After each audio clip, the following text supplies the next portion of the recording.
Reading 4, I Met You in a Story, 2nd edition.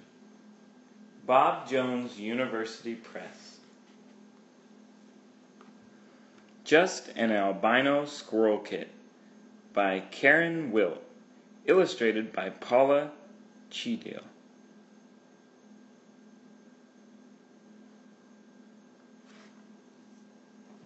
Robert Curtis McCrae carried the pink-white huddle of an albino squirrel kit into his home.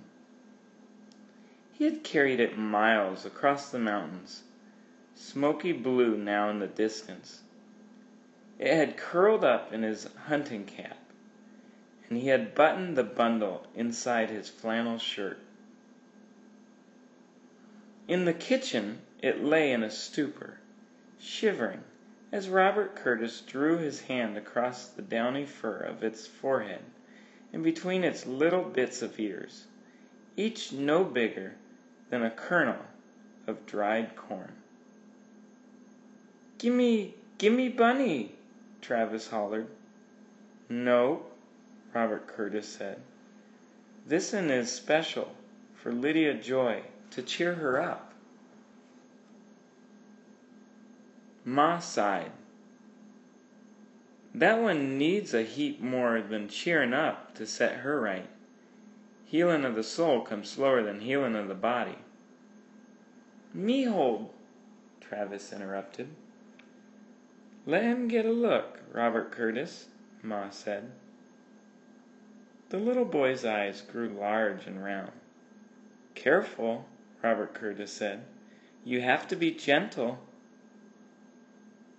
"You heard your brother, Travis," Ma said.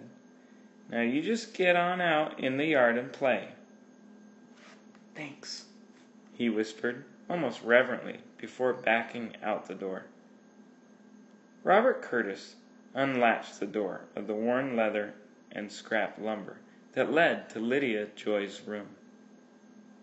Two eyes stared at him from a thin, pointed face. His 10-year-old sister looked both 100 years old and like a newborn baby at the same moment. "I don't want anything." Her whispery voice disappeared under the frayed blanket.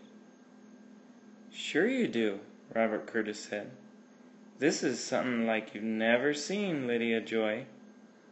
I mean, it's not just an ordinary tree-climbing, acorn-stealing squirrel. It's an albino, pure white from nose to tail. And it's an orphan. Elwood shot its ma by accident."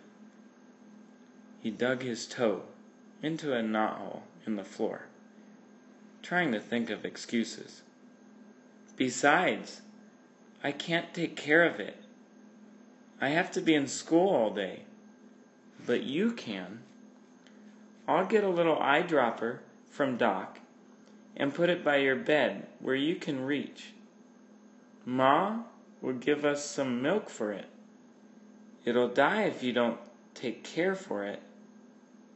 Looky, its eyes are barely opened yet." He set it on Lydia Joy's pillow, with its fluffy duster of a tail touching her ear.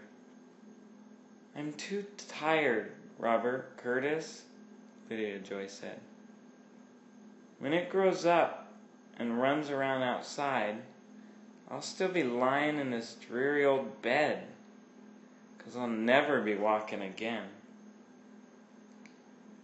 Robert Curtis rolled Lydia Joy over and set the squirrel kit gently in her arms. "Don't you talk that way, Lydia Joy. You will walk. No polio germs can stop a McCrae." Lydia Joy shook her head slowly, and Robert Curtis saw the tears glisten in her eyes. "I'll ask Ma to bring in some milk. Try to get the kit to lick some drops off your finger while I run to Doc's for an eyedropper. I'll be back in less than an hour." When Robert Curtis returned, the squirrel lay asleep in a cornflakes box with Lydia Joy's hand draped over the side. "What are we going to call you?" he whispered, as he tweaked its ghost-white tail. "Puff," Lydia Joy said. Robert Curtis felt his heart rise in his chest. He wanted to shout or cry or light off a whole box of firecrackers. Lydia Joy had forgotten herself and her useless legs. Like the pond that the spring winds had begun to melt, the cold that had chilled Lydia Joy to the bones had begun to warm. A laugh of relief caught at his lungs. "Don't you be using him for a powder puff," he said, but behind his back he counted off the weeks she had been sick and silent. This was the 9th week. Maybe the last, he thought to himself. He'd be out of fingers to count on soon. It has to be the last. Ma hummed as she dished up supper. She scooped up 2 dumplings for Robert Curtis. "Putting your mind to something takes it off yourself," she said quietly. After school the next day, Robert Curtis dropped his books on the table. In Lydia Joy's room, the patched curtains in the windows fluttered up and down, making the sunshine advance and retreat in a battle to reach the pillow she rested on. "I had to let Puff get some fresh air so he wouldn't forget that he's really a wild thing," she said, twirling his tail around her little finger. Robert Curtis caught the squirrel by the scruff of the neck. "Is this how your mammy used to hold you?" he teased. He glanced out the window and thought of the miracle Christ had performed, daubing mud on the blind man's eyes to make them see. If he could use mud to heal a blind man, then he could use a squirrel kit, too, for a little miracle. At least, if he chose to do it. Robert Curtis turned back to his sister. He winced as he looked at the dark circles under Lydia Joy's eyes. The frail hand that held the albino kit blended in with the kit's pale white fur, but Lydia Joy's brown eyes glowed almost as brightly as they had 3 months earlier, when she had been a whole little girl with 2 strong legs. "Legs as quick as Ma's weaving shuttle," Pa used to say.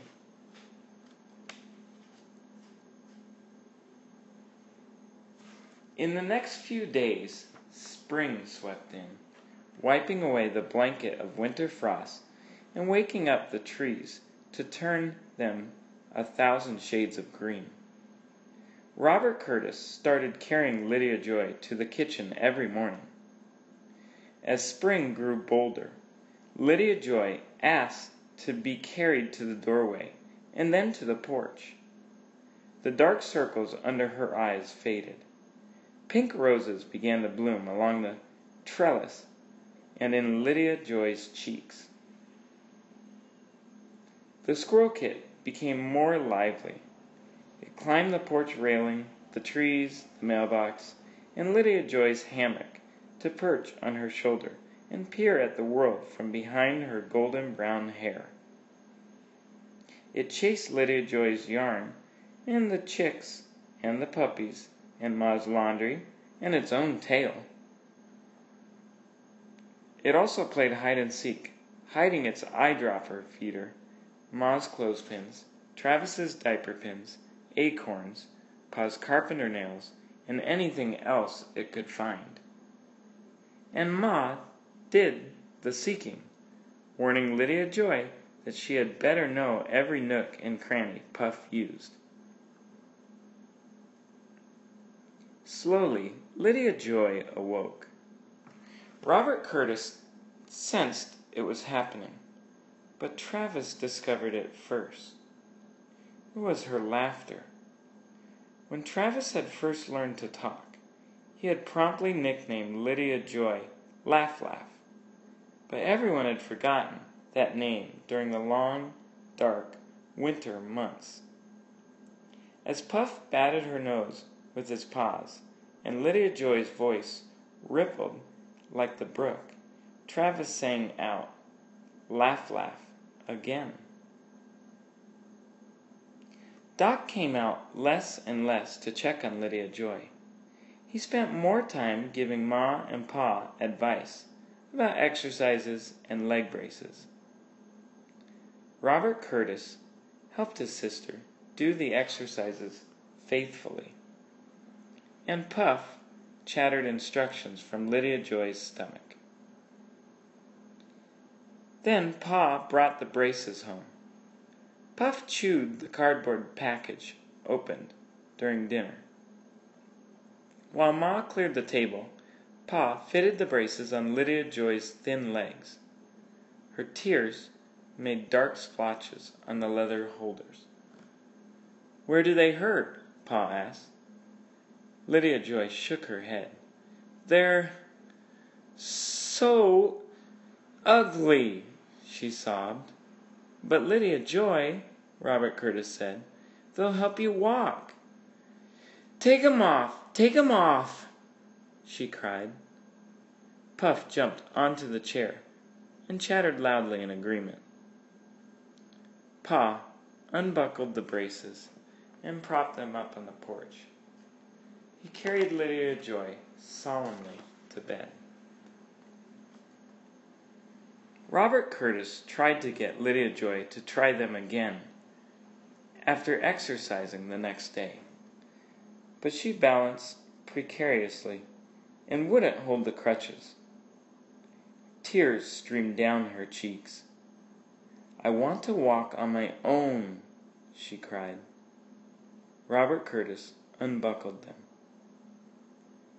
Lydia Joy sat in her chair and played forlornly with Puff, ignoring the braces as they lay on the porch, an arm's length away. School was dismissed for the summer, and Doc hired Robert Curtis to collect mountain herbs. The summer days passed, and Lydia Joy fanned away the afternoons, watching Travis from the shade of the oak tree beside the porch. Puff usually slept in the hollow of the tree to keep Travis from pulling his hair, but one afternoon a wild squirrel started chattering at a blue jay from the edge of the yard.